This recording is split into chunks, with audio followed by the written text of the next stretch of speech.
die Lara, ich sage jetzt mal, die letzten paar Male ein bisschen länger gebraucht hat. Weil sie also jetzt diejenige, die ein bisschen geschummelt hat und schon mal vorgelegt hat.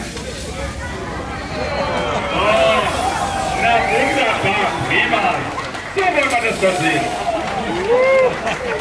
Schön auf die Kamera. Das ist was für die Journalisten. Ja, schönes Finish hier unserer drei Siegerteams. Stellt euch vielleicht noch einmal zusammen in der Reihe, dass wir da nochmal ein Gruppenfoto mit euch machen.